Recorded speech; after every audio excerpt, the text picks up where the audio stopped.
Beberapa waktu terakhir ini banyak orang membicarakan tentang AI booming. Tapi mari kita perhatikan skala angkanya sejenak. Kita sedang melihat aliran dana yang nilainya melampaui produk domestik bruto dari banyak negara. Wah, betul. Skalanya masif sekali. Iya kan?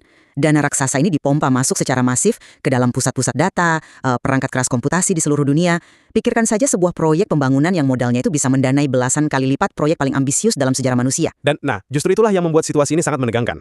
Karena biasanya, saat kita berbicara tentang pembangunan infrastruktur fisik skala besar, kayak jalan raya nasional atau bendungan listrik itu, Selalu ada kepastian kan?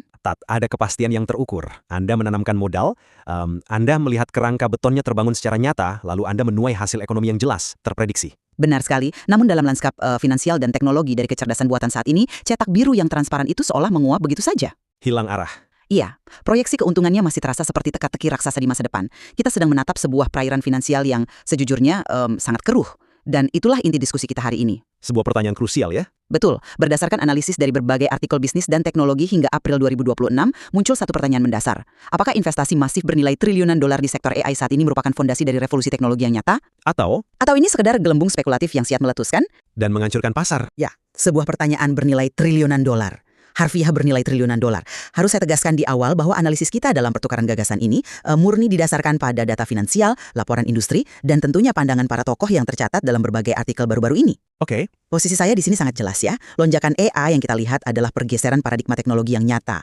Ini didorong oleh fundamental ekonomi yang kuat dan investasi infrastruktur fisik yang esensial untuk abad ke-21. Baik.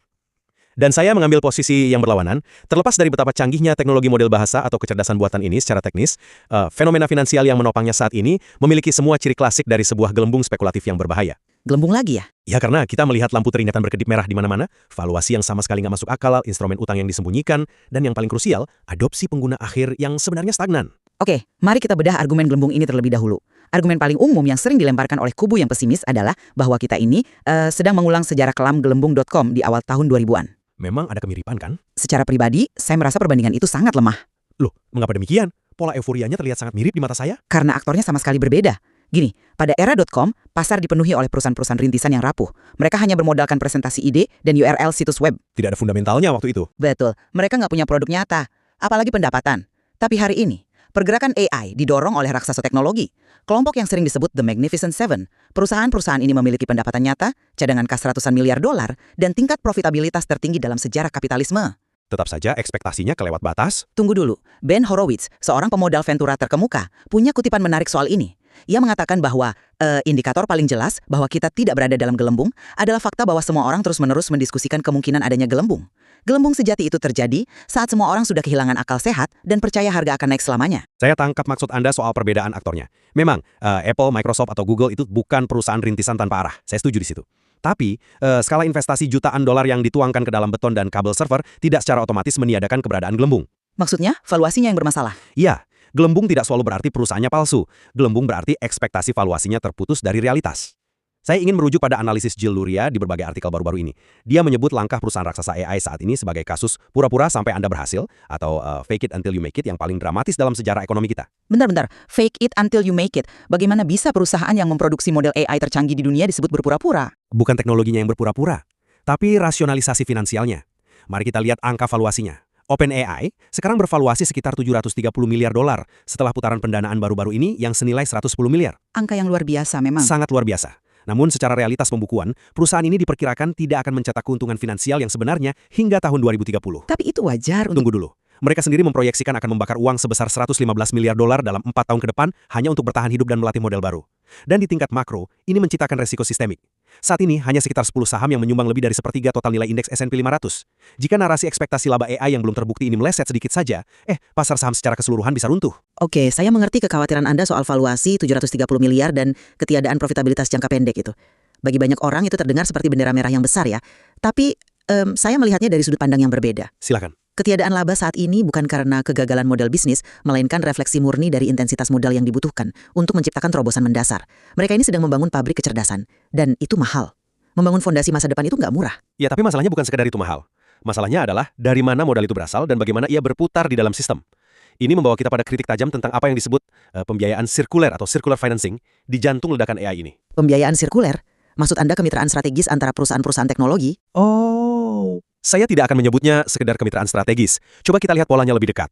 Perusahaan perangkat keras raksasa, katakanlah seperti Nvidia, atau penyedia cloud seperti Amazon, menginvestasikan puluhan miliar dolar ke perusahaan rintisan AI seperti OpenAI atau Anthropic. Iya, itu langkah pertama yang standar kan? Itu langkah pertama. Lalu, apa yang terjadi selanjutnya? Perusahaan rintisan itu menggunakan uang investasi yang persis sama untuk membeli chip dari investor mereka atau menyewa layanan komputasi awan dari mereka. Dan itu ilegal. Bukan ilegal, tapi ini menciptakan ilusi permintaan. Biar saya perjelas mekanismenya agar para pendengar bisa melihat mengapa ini berbahaya. Gini, investor A memberi modal ke startup B. Startup B diwajibkan secara kontrak atau kebutuhan operasional untuk membeli layanan dari investor A. Sebuah ekosistem tertutup. Tiba-tiba, laporan pendapatan kuartalan, investor A meroket. Pasar saham bersorak, harga saham naik. Tapi pada dasarnya, mereka hanya memindahkan uang dari saku kiri ke saku kanan. Laporan-laporan analis bahkan memperkirakan bahwa sebagian besar penjualan chip masa depan dari raksasa teknologi ini mungkin berasal dari kesepakatan sirkuler semacam ini. Mereka menggembungkan pembukuan mereka dengan uang mereka sendiri. Oke, tunggu sebentar. Saya melihat mengapa konsep ini bisa membuat analis yang sinis merasa gelisah. Seolah-olah ini adalah sebuah skema Ponzi internal, ya kan? Tapi, coba kita letakkan ini dalam konteks sejarah pembangunan infrastruktur raksasa. Bukankah mekanisme kerjasama ini mutlak diperlukan? Diperlukan untuk apa? Untuk memanipulasi valuasi di bursa saham. Bukan itu. Untuk berbagi resiko yang nominalnya mustahil ditanggung sendiri, mari kita tarik analogi sejarah. Ini persis kayak sindikasi kereta api di abad ke-19 atau ketika perusahaan telekomunikasi besar patungan membangun kabel serat optik bawah laut lintas benua di akhir 90-an. Tapi skalanya berbeda. Tidak ada satu entitas pun yang berani menanggung risiko proyek bernilai ratusan miliar dolar sendirian. Ambil contoh proyek Stargate yang diprakarsai oleh Microsoft dan OpenAI. Itu adalah proposal fasilitas pusat data bernilai 500 miliar dolar. Angka 500 miliar itu setara dengan membiayai seluruh proyek Manhattan 15 kali lipat. Iya, skalanya memang menakutkan. Sangat besar. Untuk membangun hal semacam itu, Anda harus menciptakan sebuah ekosistem tertutup di mana pembuat chip, penyedia cloud, dan pengembang perangkat lunak saling mengunci komitmen keuangan mereka. Dan ini bukan ilusi permintaan, buktinya sangat fisik loh. Tingkat kekosongan atau vacancy rate pusat-pusat data saat ini mendekati 0%. Ruangannya penuh ya? Betul, ruang komputasi sudah habis dipesan bahkan sebelum semen di bangunannya mengering. Kalau ini cuma permainan uang kertas, gedung-gedung itu akan kosong. Saya nggak membantah bahwa gedung-gedung itu penuh dengan server. Tingkat kekosongannya memang mendekati 0. Tapi pertanyaannya adalah, siapa yang menyewa ruang di dalam sana? Para pemain industri. Jawabannya adalah perusahaan teknologi lain yang juga didanai oleh modal Ventura yang sama, yang sedang berpartisipasi dalam pembiayaan sirkuler tadi. Lingkarannya di situ-situ saja. Tapi pada akhirnya ada produk real yang dihasilkan dari server-server itu. Ya, tapi produk itu harus dijual kepada konsumen real. Pertanyaan utamanya bukanlah apakah server itu beroperasi dan menyala, melainkan apakah ada manusia atau bisnis non-teknologi di dunia nyata yang bersedia membayar cukup mahal untuk membenarkan investasi triliunan dolar ini. Dan menurut Anda belum ada? Data adopsi yang kita miliki saat ini melukiskan gambaran yang sangat suram. Suram bagaimana? Setiap hari kita melihat rilis fitur AI baru di mana-mana. Fitur baru itu tidak sama dengan nilai ekonomi real. Riset dari McKinsey yang dikutip dalam berbagai artikel menunjukkan angka mengejutkan. Hampir 80% bisnis melaporkan bahwa teknologi AI belum memberikan dampak yang signifikan pada laba bersih mereka. 80%. Itu karena mereka masih di tahap awal integrasi. Tunggu, di tingkat pekerja operasional pun sama. Jajak pendapat Gallup baru-baru ini menunjukkan bahwa integrasi AI di tempat kerja tertahan di angka 38%. Angka ini datar, nggak bergerak dari kuartal sebelumnya. Infrastruktur yang Anda sebut esensial ini pada dasarnya adalah pembangunan jalan tol yang sangat megah, tapi kendaraan yang lewat di atasnya kebanyakan cuma sepeda. Analogi jalan tol yang menarik. Karena pelanggan skala besarnya belum ada. Belum lagi resistensi publik yang khawatir tentang bagaimana teknologi ini akan menggantikan pekerjaan mereka. Oke, saya tangkap kekhawatiran Anda. Dan angka 80% dari McKinsey itu memang seringkali dijadikan peluru utama oleh kubu yang pesimis. Tapi saya akan membingkai data tersebut dengan kacamata yang sama sekali berbeda. Fakta bahwa 80% bisnis belum melihat dampak pada laba bersih mereka hari ini sama sekali bukan bukti bahwa AI adalah teknologi yang gagal atau sebuah gelembung. Lalu apa namanya kalau bukan kegagalan komersial sementara valuasinya meroket? Ini adalah pola adaptasi klasik dari sebuah inovasi serbaguna. Kita harus mengingat sejarah ekonomi di sini. Ada konsep yang disebut paradoks Solow, dinamakan dari ekonom pemenang Nobel Robert Solow pada tahun 87. Dia pernah menyatakan sebuah kalimat terkenal, Anda dapat melihat era komputer di mana-mana, kecuali dalam statistik produktivitas. Jadi kita harus menunggu lagi. Berapa lama? Benar mengubah produktivitas secara fundamental. Anda tidak bisa sekedar, Mungkin karena orang masih asik bermain soliter di kantor. bisa jadi. Tapi secara serius, karena perusahaan harus merobak seluruh sistem manajemen dan alur kerja mereka. Anda tidak bisa sekedar menaruh layar monitor di atas meja dan berharap laba perusahaan naik esok harinya. Hal yang persis sama sedang terjadi hari ini. Bisnis-bisnis besar sedang berusaha keras beradaptasi. Berusaha keras tapi hasilnya flat. Buktinya sangat nyata kalau Anda melihat sektor konsultasi korporat. Saat ini, firma-firma konsultan raksasa kayak IBM, BCG, McKinsey sedang meraup miliaran dolar secara harfiah karena klien mereka putus asa mencari panduan untuk menerapkan AI generatif. IBM bahkan baru saja membukukan komitmen penjualan lebih dari 1 miliar dolar khusus untuk layanan integrasi AI. Jadi yang untung konsultannya ya? Perusahaan non-teknologi rela membayar jutaan dolar kepada konsultan karena mereka tahu mereka harus berubah. Integrasi ini kompleks, butuh pelatihan ulang karyawan, audit keamanan data, mitigasi risiko AI yang berhalusinasi. Sangat wajar jika dampaknya pada laba bersih membutuhkan jeda waktu. Oke, saya setuju bahwa perubahan institusional berskala besar itu membutuhkan waktu. Paradoks Solo adalah poin historis yang valid. Tapi, ada satu perbedaan yang sangat fatal antara era komputer pribadi tahun 80-an dan ledakan AI saat ini. Dan ini membawa kita pada masalah yang paling krusial. Apa itu? Waktu. Waktu adalah kemewahan yang tidak dimiliki oleh struktur finansial AI saat ini. Apa maksud Anda? Struktur finansial tidak punya waktu? Gini, di era Solo, perangkat keras komputer dibeli oleh perusahaan menggunakan anggaran operasional standar atau kas perusahaan mereka sendiri. Saat ini, pembangunan infrastruktur AI dibiayai oleh tumpukan utang eksotis skala masif. Kita harus benar-benar membahas bagaimana pusat-pusat data ini didanai, karena disinilah letak bom waktu sistemiknya. Anda menyinggung soal instrumen kredit. Ya, kita mulai melihat ledakan penggunaan instrumen keuangan bayangan, shadow banking seperti Special Purpose Vehicles atau SPV, dan obligasi berbasis hipotek komersial yang biasa dikenal dengan CMBS. Bisa Anda jelaskan secara sederhana bagaimana instrumen utang ini menjadi bom waktu buat pendengar kita? Tentu. Biar saya buatkan analoginya. Bayangkan CMBS ini seperti sebuah perusahaan yang mengambil utang raksasa untuk membeli tanah dan membangun server. Utang yang sangat besar ini kemudian dipotong kecil-kecil, dibungkus menjadi paket investasi, dan dijual ke pasar keuangan, kepada investor retail atau bahkan dana pensiun. Praktek sekuritisasi biasa kan? Sebagai contoh, Blackstone baru-baru ini menyusun penawaran CMBS senilai $3,46 miliar untuk pembiayaan ulang utang pusat data QTS. Manuver finansial ini dirancang secara khusus untuk memindahkan resiko utang besar-besaran itu keluar dari neraca keuangan perusahaan dan melemparnya ke pasar luas. Tapi sekali lagi, bukankah itu praktek pembiayaan hipotek komersial yang standar? Standar untuk gedung perkantoran mungkin. Tapi mari kita lihat agunannya di sini. Agunan dari utang miliaran dolar ini adalah fasilitas fisik yang nilai terbesarnya bergantung pada chip AI di dalamnya. Bagaimana jika chip komputasi yang ada saat ini menjadi sepenuhnya usang dalam kurun waktu 5 tahun ke depan karena laju inovasi yang terlalu cepat? Penyusutan nilai aset ya? Betul.